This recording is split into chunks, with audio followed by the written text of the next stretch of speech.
Page 20, Hymn of Praise. Well, let's look it over. Go through our routine, or my routine. It's 3 lines long with a repeat sign, so it's really 6 lines long. Treble and bass clef, 4/4 time signatures. So 4 counts in a measure, and a quarter note gets a count. We got half notes, quarter notes, and whole notes. Okay. Let's check each hand first to make sure we understand what each hand is doing. The right hand, you're here, so you're up here. And they got the positions and all that up there. Just put your hand where the music tells you to put it and go with it. If you want to, okay, I'm in G position or C position, that's entirely up to you, but I find no value in it. So just put your hand where the music says. It says thumb on G, and that's where my hand's going to go. I don't care what you call the position, that's it. And it's 1, 2, 3. You got to remember the old man in me comes out sometimes. A grumpy old man. There's a sign back there somewhere about a grumpy old man. Well, ta-da. Okay. 1, 2, 3, 4. 1, 2, 3. 1, 2, 3, 4, 1. See, it comes up on beat 1 of the next measure because it's 4 counts. Second line's similar. And at the end of the second line, it's the last measure is 1, 2, 3, 4. 1, 2, 3, 4, 1, 2, 3. Get the idea?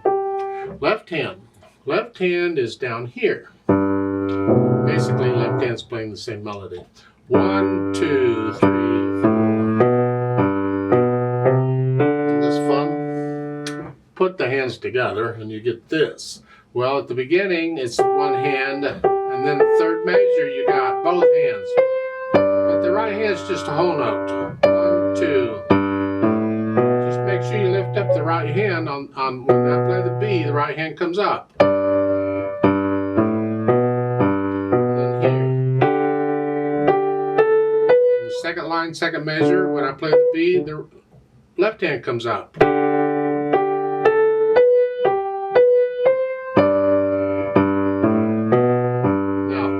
Second line, last measure, look out. Now these are together, and here.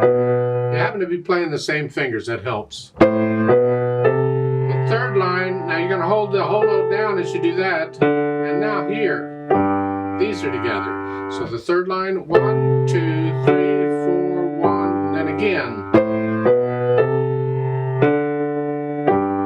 Starting to do different things in the hands and different notes at the same time. It's getting a little more involved. But once you have an idea what the hands are doing, then you go through it however long it takes and get rid of the hesitation. So it's a steady beat. You can keep it slow, doesn't matter, but it's steady beat.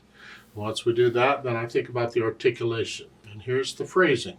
It's pretty easy because you have rests between the phrases except for the last line.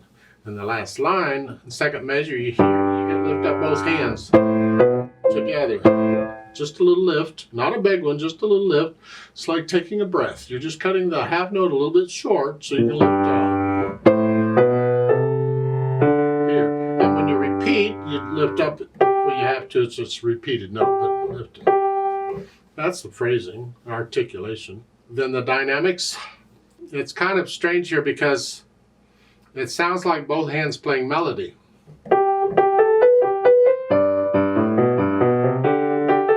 Playing, well, if there's words, and there is here, there are words, the melody is where the words are. You bring those out and everything else is in the background. So forte at the beginning, loud, and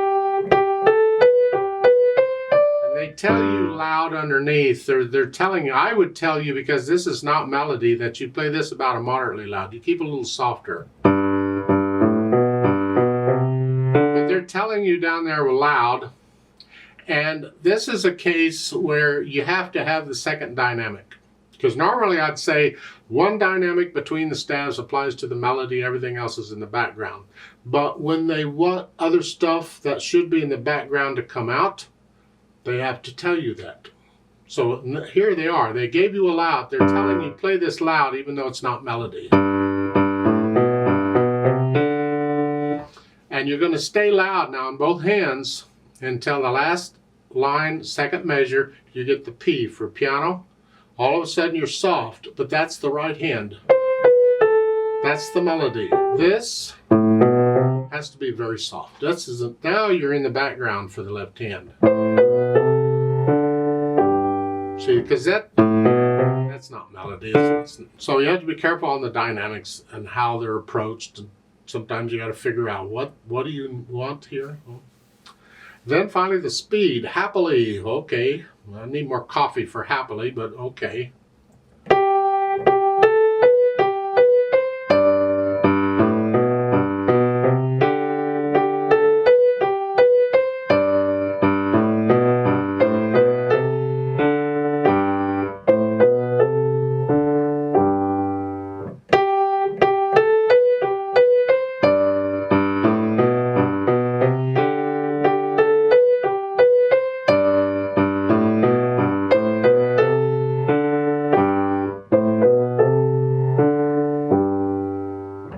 I would suggest, in the left hand for the dynamics, the last two measures of the second line,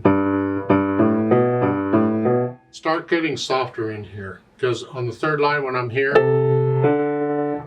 the right hand I want to hear. So the left hand needs to be in the background here. So it's starting again, the second line, third measure, you're loud.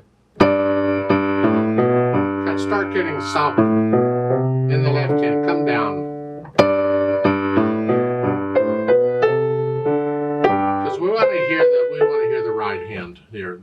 I make that little adjustment.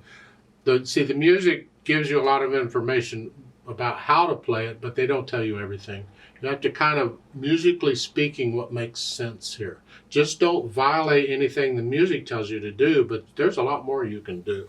Now, how fast you go or how happy you are, you don't have to go as fast as I did.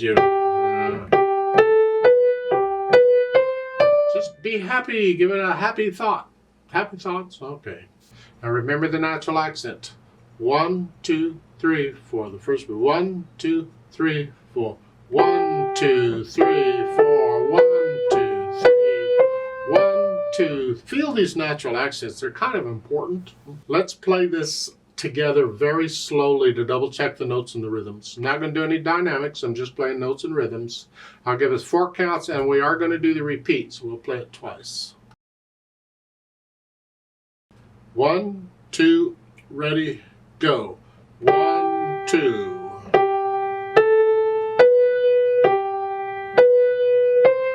1, 2.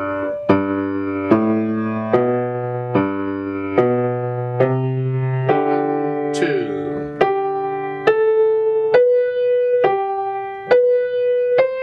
1, 2.